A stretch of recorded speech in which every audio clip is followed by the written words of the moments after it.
I'm Maria Menounos, and you're tuned in to AfterBuzz TV, the ESPN of TV talk. Now, let the buzz begin. Hey everybody, welcome to the I Know This Much Is True After Show, episode 3. Wow, it doesn't get any heavier, it just keeps getting heavy. I don't even know what I'm saying. Alyssa, talk to me about what are your overall thoughts on this show? Yeah, This episode, I should say. we're guess we're like halfway through now. 3 more episodes left. This by far, I think, was my favorite episode. I like how they flash back to high school and then into college. That was great. So I'm excited to talk about that, as well as, hearing more about this Penny Ann. That was an interesting aspect of, at such a young age, having to, go through a little child that had passed away. But overall, I really enjoyed the episode. Just learning more about Dominick's character, I think, was my overall takeaway.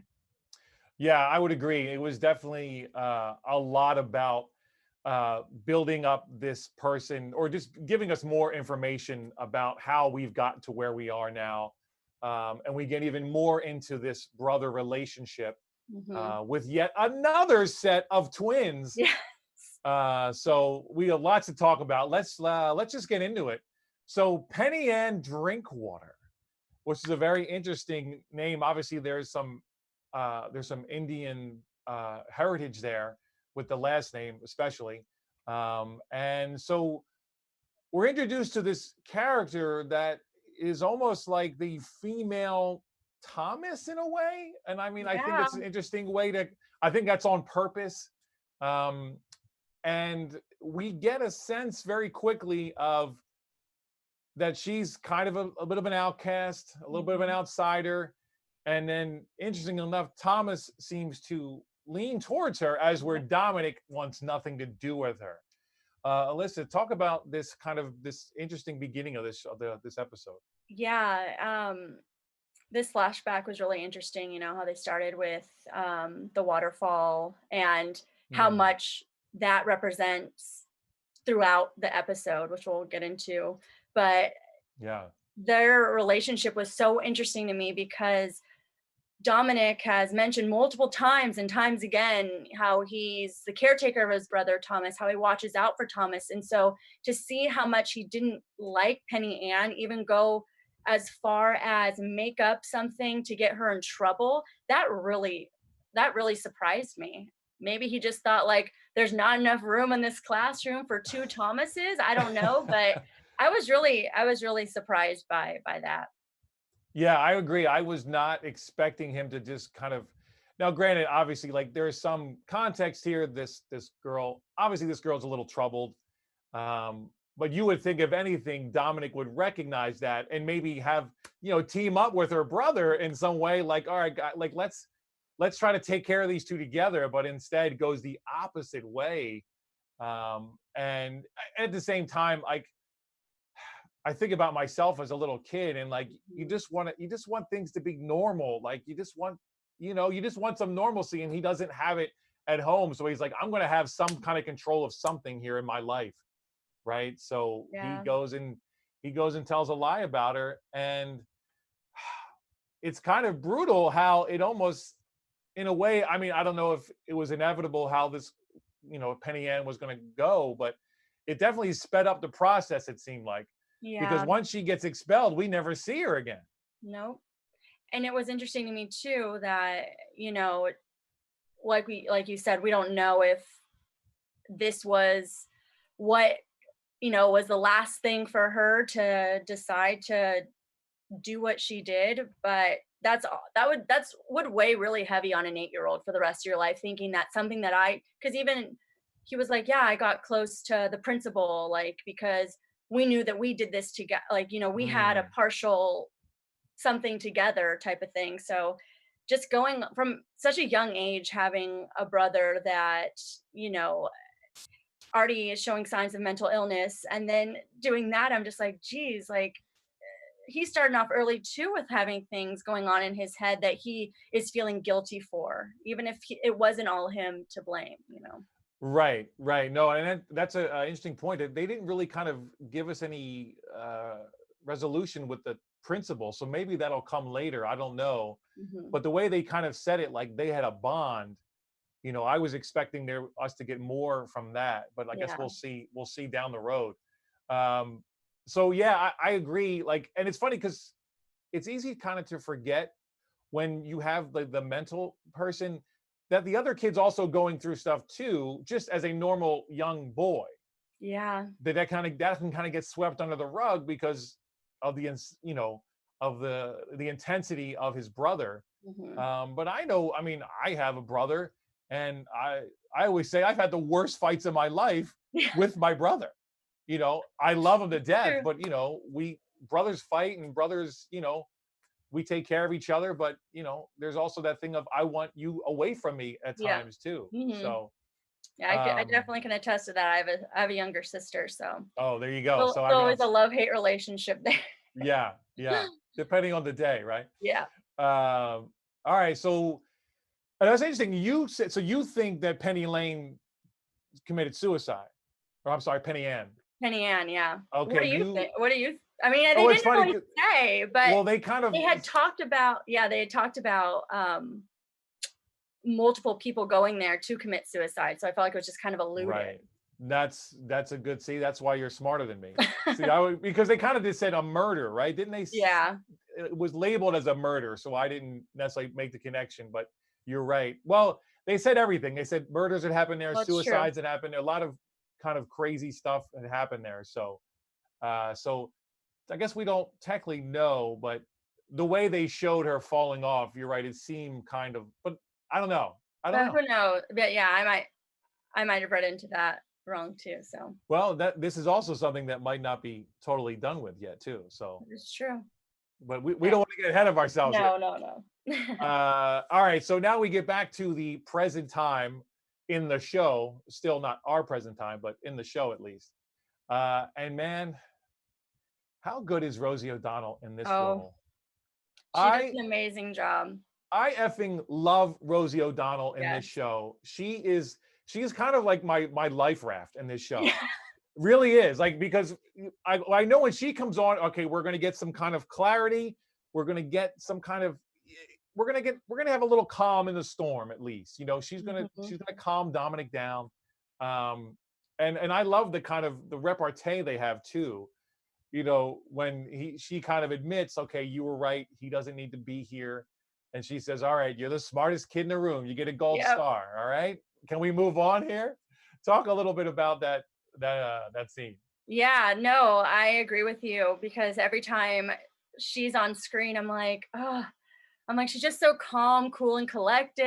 And, I could just really tell just like the energy that she puts out. She takes, value in doing her job to the Mm. fullest. And I trusted from the beginning. I know Dominic said, like, can I trust you? But I had trust in her the moment she showed up on screen that she was going to help the brother out as much as she could once she kind of did her research on everything. So she is definitely, I feel like, a godsend to Dominic in any hopes that Thomas would get out of the situation he's in right now. And I'm just worried though, like, is Dominic gonna mess it up?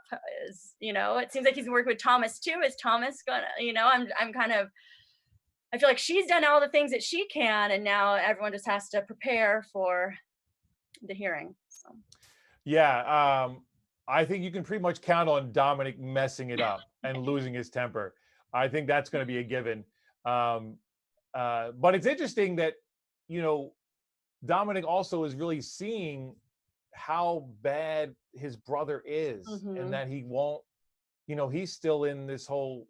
He's spewing from, like, he's quoting the gospel, and like he's going to save the world by cutting off his hand, and you just see it, like, that no matter what's going on, he's still on this track. Um and I think, too, that thought of him having to be the main caretaker, you know I think he just got a quick taste in the room of what you're really in for here. Like, this is not going to be, give him some food and make sure he gets his meds. Like, this is a big undertaking, which I don't think, I know Dominic is not even remotely prepared to handle. No, um definitely not. But then we get this very interesting thing how Karma, man, she's a bitch. And it's funny because it didn't hit me until like he literally says his name he says, "Hey, Ralph," to the Indian custodian who, oh, that's right, this is the guy whose brother, or the brother of the girl that you got kicked out of school. Yep. And then of course he's wanting a favor. Talk about that whole scene. Yeah, it was interesting because I was wondering if, even though we met Ralph after that initial flashback, I was wondering if seeing him was what prompted it, and then prompted the flashback to the high school. I wasn't really sure about how that all worked, but when that happened, my heart went into my stomach a little bit. I was like, okay, I don't think Ralph is gonna do any favors for you. Like, I'm sorry. Like, don't, like, you're trying to like throw a life raft to him now, like trying to be like, hey, I haven't seen you since high school, but how's my brother doing? But yeah, that was a very interesting encounter. It seemed like Ralph didn't want anything to do with Dominic, but it was nice that he was like, hey, your brother's outside right now. So we did get a little chance to see how he's handling things. Yeah. But no, this is, again, I don't think we're done with this relationship. I think Ralph's going to come into play down the line, definitely. But we're not predicting it. I'm sorry. No. I'm sorry. Okay. So now we get the flashback to high school and get introduced to a third set of twins. I was very impressed with this actor. Not only is he doing the same thing that Ruffalo's doing as far as, playing his twin brother, because I looked it up. I'm like, is it one guy again? Same thing. But like, he's doing a great Mark Ruffalo as well. Yes. Like I was like, where did they get this guy? Like, I know. He does look like, and mannerisms of a young Mark Ruffalo. So talk about a little bit about that. Yeah, I looked that up too because I was interested to see if it was identical twins or not. I thought they did a great job casting both the 8-year-old and the high school into college version of Dominick and Thomas. And those flashbacks, I feel like the high school college one was probably one that I think was really strong in telling kind of how Thomas took a turn. I didn't realize, he was, okay for the most part, throughout, grade school, junior high, high school, and then things started taking a turn for the worse in college. But being a young college guy, Dominick's like, I want to go out, I want to have fun. My brother's just being my brother. I'm just going to leave him here, when really it was like, he should have been getting some help. But Right. I don't know about you, but I really enjoyed those flashbacks. Yeah, no, I did. I thought, like, again, I thought we captured an energy of Dominic before he becomes this bedraggled man, who's got this weight of his brother on him. Like, so there was like a life to him that, we don't see now. Yeah. Or we get glimpses of every now and then, usually when he's had a few in him. But overall, like, there was a nice energy to this person, like, before he gets beaten down by life, essentially. So I like that a lot. I thought that was a funny thing with the dial tone lounge. I thought, is this actually a thing? Like, I was like, wow. I looked that up. It was a thing. I was like, what? They should bring those back, because I feel like once we can go into places, I feel like a lot of people would enjoy that, because it's like kind of, not your normal. It's like what, those dating apps are now, I guess. Yeah. No, it's right. It's kind of the dating app before there was an iPhone or anything. Like, literally sitting, I don't know what, 15 feet away from someone, and then getting on the phone with them that you don't know them, though. So it's interesting, because the telephone can be actually very intimate. Yeah. In a way. So I just love the whole idea of that thing. Like, I'm down to go. Now I'm going to need about 10 handy wipes before I could actually put it to my ear. Yeah, it's going to be a long time before people are sharing phones in a bar. But I thought that was a cool. That's cool that they actually had those. Did you know right away that was his ex-wife, Dessa, the waitress? No. Oh wow. That went right over my head. Wow, you just blew my mind right now. Are you Yes. serious? Yeah, Oh wait, does he ask her name? Is that what it is? no, because I was wondering, I was like, wait a second, wait a second. It was in one of the voiceovers, very quick when she was in the car and couldn't start it. And Right. he said Dessa, and I was like, I was wondering because that interaction and Oh, going to that place, I was like, there had to be a reason for it, and that's how they ended up right. meeting. Oh, it's like, no, I totally missed that. I mean, I like that, he comes to her rescue, and then of course she's like, I don't need you. And then he's like, all right, fine. I was just trying to be a gentleman, kind of, in a way. Mhm. So that was, and then of course, he helps her later, but, Yeah. and that was I thought that was a nice scene between them when, she kind of lets her guard down a little bit, and they just kind of have a conversation. But I did not catch that was Dessa. So see, this is what I'm saying. You're the smart one in this battle. The little bit of romance in the show, I'm like latching onto that, like Right. you latch onto the comic relief. I'm like, oh, this is when everything was happy and they loved each other. Yes, yes. For So it's all funny. It's funny now. Now the rest of the episode all makes more sense to me, of course. because the other, yeah, Right. Okay. that's how to um, work as a team, right? that's it. That's how we do. Um, so he comes back from that kind of timeout, and then he has this kind of intimate scene with his brother where Hmm. they're both laying on their dorm room bunks, and he asks him, were you with a girl, and then he's like really wanting like vivid details, and Dominick's like, hey, whoa, calm down. Like, what's going on? He's like, well, I just wonder what it would be like to be inside a girl. And like I was like, yeah, this because he's not exactly Mr. Socially adept. So talk about how did you feel about that scene between them?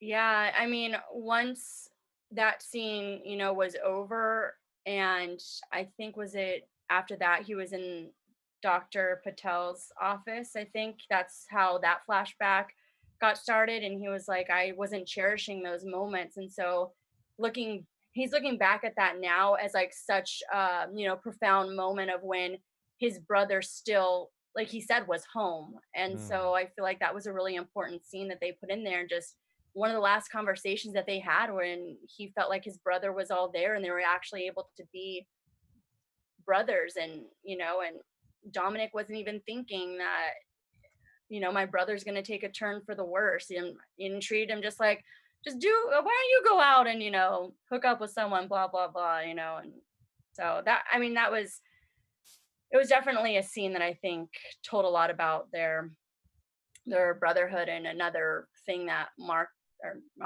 Dominic mm. wishes that he had cherished a little more. Yeah, yeah, yeah. It was definitely interesting, that whole exchange, and then like you said, with him not understanding how on the cusp his brother was of kind of going over the edge with the mental illness. Um, and it's funny because he talks about how at his wedding he couldn't even come to the wedding, and then he went to Mhm. go see him, and that when she asked him, well, how did he feel about that? He's like, he didn't care. Almost, he was Mhm. just kind of so numb. Um, and then he says, and he never met my daughter because Yeah. we were literally getting around to that day when she died. Although I don't know if you caught this, but Thomas said in that scene in the room that he met his daughter. Yeah. That So like Dessa kind of did Dessa sneak him in one? Like, so I think that's going to come out later. But yeah, I did catch. Did you catch that? yeah, I caught that too. That was interesting to me, and I thought that was interesting that he had said that because Dominic was literally crying when he was saying, "My brother never met my daughter," Right. in the when he was in the therapist's office. And it was interesting too, just, I don't know if you picked up on it, just how in the doctor's office, like Dominic was so much more calm and collected, the shots we did see of him in there, as opposed to his first encounter with Dr. Patel, like definitely becoming a little more open, which I think is a good step forward for his character. Yeah. Yeah. I think that he's realizing that that Thomas is sick, but that also that he has some stuff going on too, and that I think that he feels a little bit safe with Dr. Patel. That's kind of what I'm getting. But all right, so we'll kind of move down the line a little. So we have this this brutal scene, and thank God Rosie ODonnell is in this room, because if not, I feel like Dominic would have had a fight with the guard and then been arrested and in jail. Yes. But I agree with that statement. It's we kind of talked about it earlier, how Thomas he's on the track, but he has this beautiful moment where he says, "Bring me a jar of water to help me heal my brain." Yeah. And of course, it's all going back to this whole water theme for this episode that you were talking about. So talk about that and how you. Yeah. That was interesting. That was, I feel like, kind of had the whole episode come full circle, because we started off with talking about the falls and how there's a lot of murder, suicide surrounded around it, and how Dessa, Dominic, and Thomas would go for walks near there. And then now Thomas is saying that this is the water that's going to heal him. I don't know. I just thought that it was really interesting, that because Dominic and Thomas are like not in the same, they haven't seen each other, and them still being on the same like wavelength, thinking about, I know it's like an episode, but like thinking about the falls, and then he's asking for the falls. It just is all like, it was interesting. And the fact that he's not going to be able to bring that water to him, I was like, oh my gosh, come on, man. Can't we just give him just the water just to make him like feel a little better? So maybe he'll actually give a straight answer about why he cut his hand off and not his sacrifice story. Yeah. I mean, I think I'm with you on a human level, but I feel like it'll never be enough. Like there'll always be something with Thomas. Yeah. I'm going to need, once you give it, something, he's going to, not that he shouldn't have the water. I mean, I'm with you. Give him the water in the jar. But I do like that Dominic, being true to form, is like, I'm hugging my brother and I don't care. I'm going to do it. And then, kudos to the guard. He gives him the minute, let him hug. They literally haven't seen each other. And, they're twins, and there's a connection there that, you always hear about, that twins have, that's deeper than regular siblings. So I think you're right. You kind of were talking about it. They have this connection, even though they've been apart. So, all right, so let's move further down. Oh, well, he comes home, and it was alluded to, and I knew what was going on. As soon as he gets the voicemail of test results, I'm like, oh, this could only be one thing. This could only be one thing. And then he comes home, and there's Joy, and she's made dinner, and it's not very good, but she's trying. And man, he's just a dick in this scene, isn't he? Yeah. And I mean, talk about that. Like, when he says, "Are you sure I'm the father?" Oh, I was like, that is like the last thing someone wants to hear when they're sharing news about, well, the fact that he just gave her like the silent treatment too in the beginning. And then finally he spoke, and the one thing is saying, "Are you sure I'm the father?" I'm like, and then he asked like again, like he was like questioning her, and they couldn't even have a normal conversation about it. I just feel like Dominic is just like so wrapped up and preoccupied with his brother and everything else that's going on that he hasn't worked through, that this is just like, he doesn't care. It seems like he doesn't care. He doesn't care at all. Well, it's interesting. He doesn't want to deal with it. Yeah, but it obviously, it triggers what he really cares about, and what we see is what's really going on here that he hasn't dealt with or moved on from his past. Yeah. I do have to say, kudos to the music guys throwing some Crowded House in for me. I love that song. The dream is over. Anyway, yeah, I don't even know if you know that song. No, Alyssa. It definitely sounded familiar. But I'm, again, showing my old man age here.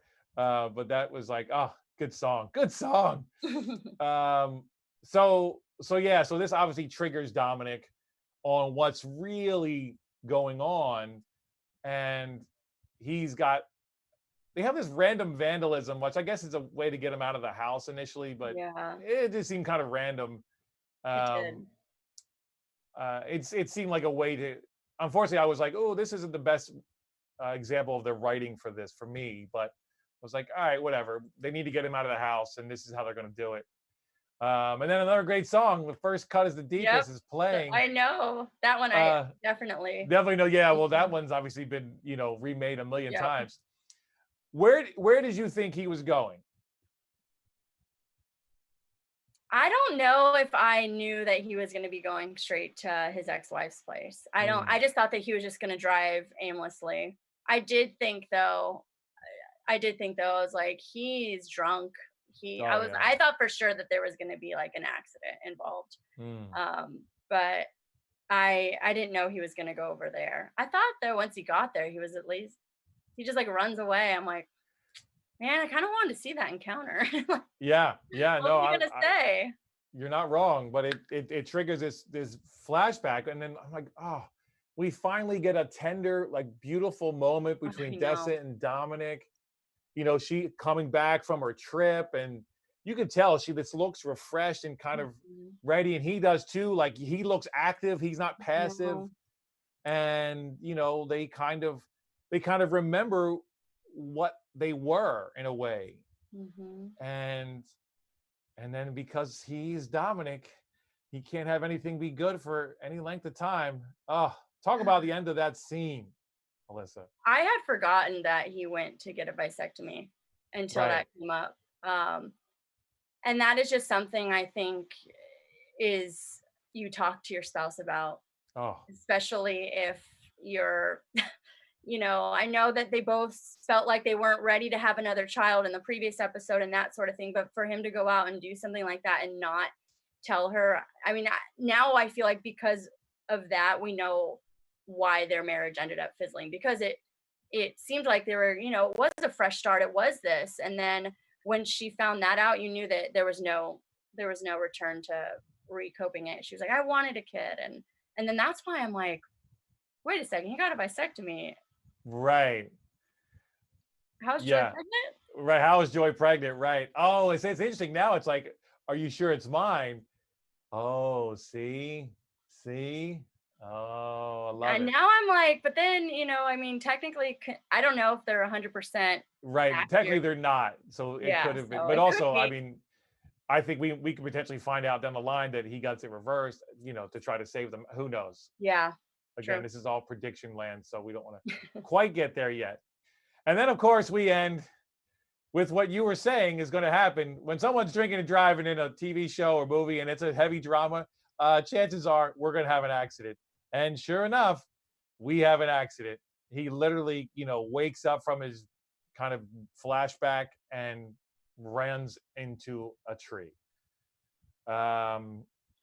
Just final thoughts on that. Yeah, I mean,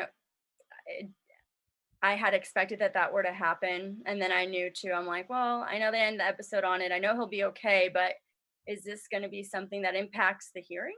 And him being eligible to take care of his brother? That's a great point. If you just get arrested for a DUI, we're not going to give you someone that's mentally challenged that needs help, because you need help first. Yeah. All right. Yeah. So this show, they love to keep it sad. Yeah. If you are in need of sad, we got you covered here. Let's move on to our special segment, shall we? Yes, sounds good. So other actors that have played twins in either TV shows or movies. So I looked up, like you did, the actual twins in this TV show. And you had said that the high school, college age was played by the same actor, Philip Ettinger. But the 8-year-old boys are actual real identical twins, which I thought was interesting. Oh, nice. Donnie and Rocco Mashahai. Okay. I don't know if I pronounced their last name right, but I thought that was interesting. But that's not who we're talking about today. So this one is the Winklevoss twins that played in The Social Network by actor Armie Hammer. Yes. And this was really interesting to me because I saw that and the director told Entertainment Weekly that the twins were played by the same actor. However, when they were both in the same scene, they had a model come in to play the second twin that wasn't the one that was talking. And then they did some superimposed thing where he like wore some like headpiece, and then they superimposed his head, the actor Army's head into it. Oh, So it interesting. was a different body, but his head. And I thought that was Okay. interesting, because usually it's just like a green screen type of. Right. So it was almost like a green screen mask or something, you're saying? Yeah. Okay. Let me see where I wrote down in my notes. But yeah, he strapped his head into a harness to film the twins' face and voice, and they digitally imposed it onto the body. So I Okay. thought that was, I'd never heard of that before. So I thought that was pretty interesting. Yes, and he that's a great example because he kills it in Yeah. he was great in that. I loved him in that. So Yeah, it was a great acting that's in that movie. that's a good pull there, Alyssa. Well done. Thanks. But All yeah, so right. that's all I got for the special segment. Love it. Love it. Thank you so much for that. Let's just go quickly to predictions. We've kind of done a little bit of them already. I'll go first. I'm going to say that we're definitely not done with Ralph and that whole situation. You know, Ralph the custodian. I think that's going to come into play later. You know, in the next episode or two. I think it's going to be a thing because here's what I'll say. I don't think Thomas is getting out. That'll be my prediction. What about you, Alyssa? Yeah, I agree with you there. Thomas, I don't think is going to be getting out just from the encounter. I think that something's going to happen with the baby, that either she's not going to keep it or miscarriage, just because it seems like everything in his life goes South. not the way he planned. And also, I don't think we mentioned this, but in the beginning of the show, it talked about how his grandpa and his grandma's, where they were laid to rest, were in different parts. And I thought that was interesting. So I'm hoping that we hear more about why that was. I think that's all I can think of right now. But the baby thing is a big one for me, that I think that something's going to happen with that. Do you think it's his? No. Yeah, I'm with you. I'm with you. I don't think so either, especially with the vasectomy. Yeah, I don't think it's his. If it is, though, I feel like it's his second chance to, maybe, but I don't think it's his. Yeah, but I don't, a baby is not a way to mend a relationship. No, it never works. It's just, all you do is ruin another kid. You got to be right before you can be making, other people right. So, yeah, and I think if it's not his, I don't know that she keeps it either. So, but we will have to wait and find out. Yep. That is going to do it for this episode. Thank you so much for joining us. Please like and subscribe and share this with all the people that are watching this show. And please interact in the chat. We'd love to hear what you think about all these things that we're talking about. It's an intense show, it is, but well worth the ride. I mean, for Mark Ruffalo alone, this show is definitely worth the intensity. Alyssa, where can we find you? Yep, you can find me on Instagram and Twitter, just at ALYSSA DICKERT. Awesome. And you can find me at SeanStar75 on the gram and Gorilla Suit Sean on Twitter. That will do it. Thank you yet again for joining us. Have an awesome week, and we'll see you for the next episode. Thanks. Our founder, Keven Undergaro, and me, Maria Menounos, would like to thank you for tuning in to AfterBuzz TV. Remember, we're not just the first, we're the biggest in the world, and we're the only destination for all your favorite TV shows. Whatever you crave, we've got it. So go to AfterBuzzTV.com and check out our lineup. Buzz you later. The views expressed herein are those of the hosts only and do not necessarily reflect the views of AfterBuzz TV or its owners or principals.